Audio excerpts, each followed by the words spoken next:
Hello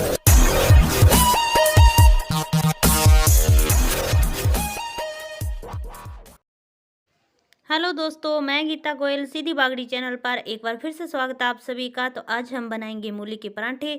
और मूली के परांठे हैं जो बहुत ही बढ़िया बनते हैं और टेस्टी बनते हैं, मगर उन्हें बनाना थोड़ा सा कठिन होता है क्योंकि मूली में पानी थोड़ा ज़्यादा होता है, तो उसकी स्टफिंग है जो भर नहीं पाते हैं। और हमारे मूली के परांठा है ना तो फूलता है और फट भी जाता है बनाते वक्त। तो आज वो सारे टिप्स मैं आपको बताऊंगी, तो आपके मूली के परांठे इस तरीके से फूले फूले बनेंगे। तो चलिए बना लेते हैं। तो यहाँ ले ली है मैंने 3 मूली, और मूली को अच्छे से मैंने छील लिया है और छील के मैंने अच्छे से इसे धो भी लिया है। तो मूली के परांठे में आज हम जो मैं आपको तरीका बताऊंगी ना, तो इसमें आप जितने आपको मन चाहे उतनी मूली परांठे के अंदर भर सकते हो। और यहाँ मैंने 2 हरी मिर्च को काट के ले लिया है बारीक बारीक, और थोड़ा मैंने धनिया काट के ले लिया है बारीक बारीक, और ये मैंने लिया है धनिया पाउडर। और 1 कटोरी मैंने लिया है रिफाइंड ऑयल। तो ऑयल की जगह आप देसी घी भी ले सकते हो, मगर मैंने ऑयल लिया है। ऑयल से भी बहुत ही टेस्टी और क्रिस्पी बनते हैं पराठे। और ये नमक लिया है मैंने, और लाल मिर्ची, और ये लिया है मैंने गरम मसाला। तो गरम मसाला आप ज़रूर डालें, उससे बहुत ही अच्छा टेस्ट आता है पराठे के अंदर। तो मूली को हम कद्दूकस करेंगे, तो इन्हें हम एक बार रख देते हैं साइड में, और बाद में मैं कर लूँगी कद्दूकस। तो अब सबसे पहले हम लगाते हैं पराठों के लिए आटा। तो आटा लगाने के लिए यहाँ मैंने आधी चम्मच यहाँ डाल दिया है नमक, और आधी चम्मच यहाँ मैं डाल रही हूँ लाल मिर्ची। तो इससे बहुत ही अच्छा टेस्ट आता है। तो हमारे पराठे हैं जो क्रिस्पी बने, तो इसके लिए हम इसके अंदर डालेंगे ऑयल। ऑयल या घी जो भी है आपके पास, मेल्ट करके और गरम करके फिर डाल लीजिए। तो अच्छे से हम पहले मिर्च और नमक को मिक्स कर देते हैं आटे के अंदर। तो आटा आप अपने हिसाब से ले लीजिए, मैंने अपने हिसाब से ले लिया है। तो अब यहाँ मैं 5 से 6 चम्मच है इसके अंदर डाल देती हूँ ऑयल। इससे ना परांठे बहुत ही क्रिस्पी बनते हैं और बहुत ही सॉफ्ट से लगते हैं, मुलायम से परांठे। तो आप ना ऑयल डाल के आटे को गूंथें। तो ऑयल डालने से क्या होता है, हमारे परांठे है ना बहुत ही क्रिस्पी से पड़े रहते हैं। कई बार हम गर्मा गर्म नहीं खा पाते हैं, तो ये थोड़ी देर रख भी लेते हैं, तो हमारे परांठे हैं जो इस तरीके से खिचखिचाव वाले से नहीं होते हैं, और बिल्कुल ही सॉफ्ट से पड़े रहते हैं क्रिस्पी से। तो बाद में हम हल्का सा गर्म करके और फिर खा सकते हैं। तो ये बहुत ही बढ़िया हमारे परांठे बनते हैं इस तरीके से ऑयल या घी डालने से आटे के अंदर। तो अब हमें बिल्कुल ही सॉफ्ट सा आटा लगाना है, जिस तरीके का कचौरी का आटा लगाते हैं उसी तरीके से। अगर हमने टाइट आटा गूंथ दिया तो हम स्टफिंग भरेंगे तो वो नहीं भर पाएंगे अच्छे से। तो इसलिए हमें बिल्कुल सॉफ्ट सा आटा गूंथना है। तो यहाँ गुनगुने पानी से मैं आटा गूंथ रही हूँ। अगर आपके पास जो मूली का पानी बचा है तो उससे भी आप ये आटा गूंथ सकते हो। मैं कई बार वैसे गूंथ लेती हूँ, और कई बार इस तरीके से आप पानी से गूंथ लेती हूँ आटे को। तो ये देखिए मैंने सॉफ्ट सा आटा लगा लिया है, बिल्कुल ही सॉफ्ट हमारा आटा है। मैं आपको दिखाती हूँ, ये देखिए। तो इस तरीके का आटा गूंथना है आपको।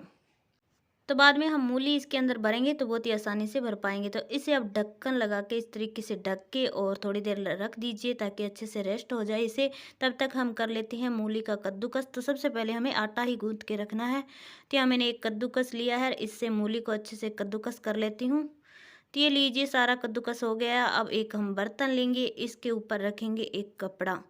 तो यहाँ दुपट्टे का एक मैंने कपड़ा बना रखा है, तो इसके अंदर सारी मूली डाल के और इसका हम पानी निकाल देंगे। तो कई लोग तो होते हैं जो कढ़ाई में डाल के और इसका पानी निकाल देते हैं, और अगर आप इस तरीके से बनाओगे तो सारा पानी अच्छे से निकल जाएगा। और वैसे तो हाथ से भी आप निचोड़ सकते हो, मगर कपड़े में डालने से क्या होगा, कईयों के हाथ में जलन से होने लग जाती है, तो वो नहीं होगी। तो इस तरीके से घुमा घुमा के हमें सारा पानी निकाल देना है। तो मैं सारा पानी निकाल लेती हूँ इसका। तो ये लीजिए सारा पानी मैंने निकाल दिया है, मूली थोड़ी सी रह गई है, इस पानी को हम रख देते हैं साइड में। आप चाहे तो उस पानी से आटा भी गूंथ सकते हो थोड़ा सा गुनगुना करके, मगर आज मैं उसे फेंकने वाली हूँ। और ये देखिए हमारी कितनी अच्छी मूली कद्दूकस की हुई है, और हल्की सी हो गई है, इसका सारा पानी निकल गया है।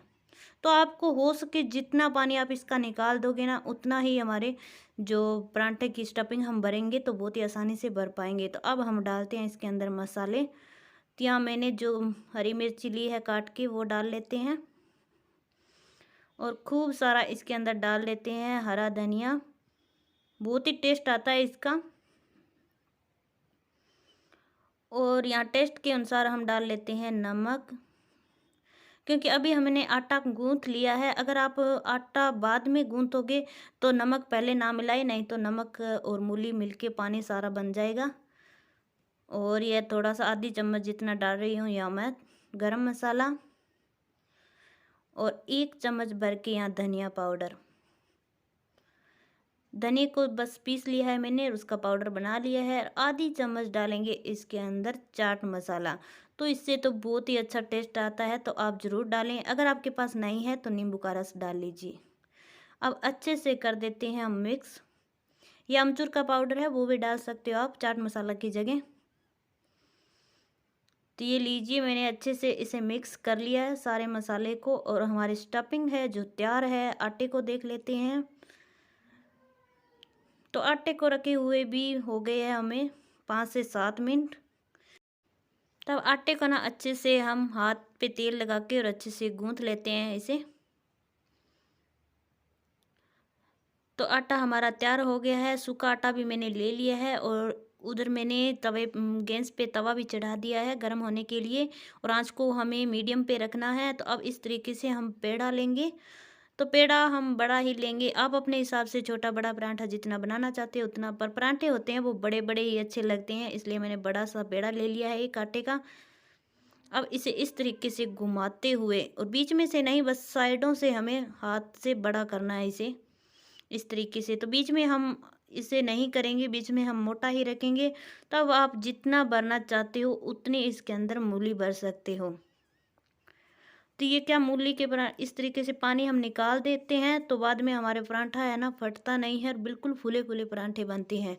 तो इस तरीके से अंगूठे से दबाते हुए मसाले को, और किनारों से ऊपर उठाते हुए इस तरीके से हम कर देंगे इसे बंद। अगर हम टाइट आटा गूंथ लेते तो ये हमारा जो मसाला है वो अच्छे से हम नहीं भर पाते, और ये ऊपर नहीं उठ पाता। तो ये ऊपर का आटा है वो अच्छे से मिक्स करके इसे गोल करके थपथपाते हुए, और दोनों साइड में सूखा आटा लगा के फिर से इस तरीके से किनारों से हम बढ़ाते हुए इसे। और अब हम थोड़ा सूखा आटा और लगा लेते हैं, और ये चकले पे रख के अब हम इसे बेल लेते हैं। तो बिल्कुल हल्के हल्के हाथों से हम इसे बस बेलते जाएंगे। तो ये आप देख सकते हो, अगर आप इस तरीके से परांठे बनाओगे ना, तो आपके परांठे की जो मूली है वो कभी बाहर नहीं निकलेगी। और थोड़ी बहुत निकल भी जाती है तो कोई बात नहीं, वैसे तो नहीं निकलती है, क्योंकि हमारा आटा है बिल्कुल ही मुलायम है। और जितनी चाहे उतनी मूली इसके अंदर भर के भरवा परांठा आप बना सकते हो। तो ये देखिए, दोनों साइड से आप देख सकते हो बिल्कुल भी नहीं फटा हमारा पराठा। और इधर तवा भी गर्म हो गया है, तो 1 चम्मच यहाँ हम ऑयल डाल लेंगे, और अब पराठा हमारा इसके ऊपर रख देंगे। तो 1 मिनट तक हम इसे ऐसे ही पकने देंगे। तो पराठे को पकते हुए 1 मिनट हो गया है। अब साइड से किनारों से हम थोड़ा थोड़ा ऑयल डाल देंगे, ताकि किनारे भी अच्छे से क्रिस्पी हो जाए। आधी मिनट पकने के बाद में अब हम पराठे को है जो पलट देते हैं।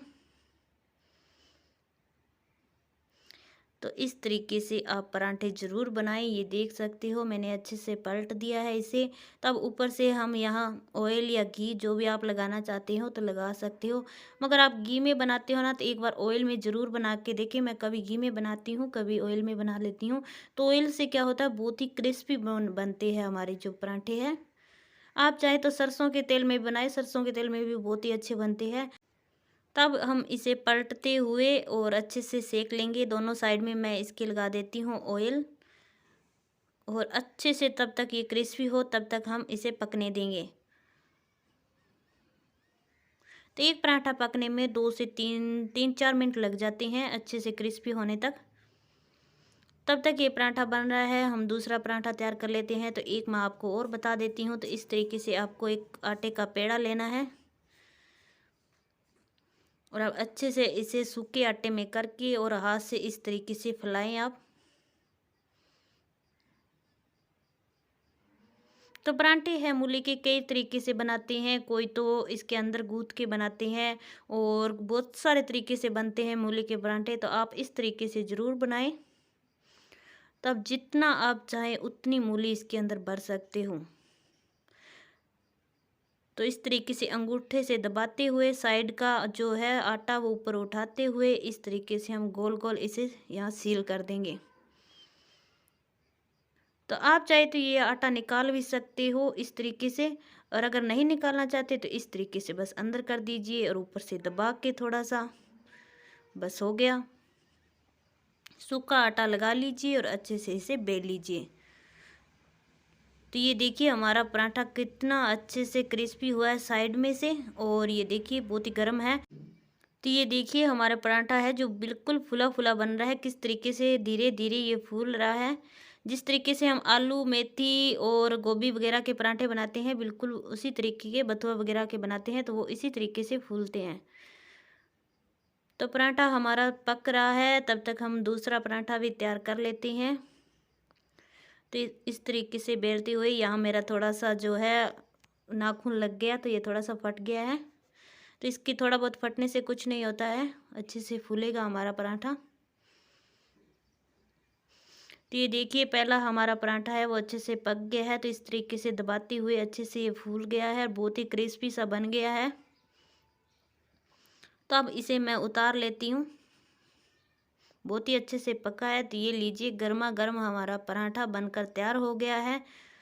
तो आप इसे दही के साथ खाइए, और वैसे भी ये फुल मसाले भर के बनाया हुआ है तो बहुत ही टेस्टी लगेगा चाय के साथ भी। तो जैसे आपकी इच्छा हो वैसे आप खा सकते हो। तो फिर से हम ऑयल लगाएंगे तवे पे, और आंच को हमें मीडियम ही रखना है, फुल पे नहीं पकाएंगे। अगर फुल पे पकाएंगे तो मूली है जो अच्छे से नहीं पक पाएगी। तो इस तरीके से पलटते हुए फिर से हम घी लगाएंगे, वो तेल लगाएंगे इसके ऊपर, घी या तेल जो भी हो लगा के अच्छे से, और इसे भी हम पका लेंगे। तो इसी तरीके से आप सारे पराठे हैं जो बना लीजिए। तो ये बहुत ही टेस्टी बनते हैं पराठे इस तरीके से। मूली की तो आपको सभी को पता है, खाना तो सभी को पसंद है, बस बनाना ही थोड़ा सा मुश्किल काम लगता है क्योंकि इसकी स्टफिंग निकल जाती है। तो इस तरीके से अगर आप बनाओगे ना तो स्टफिंग कभी नहीं निकलेगी।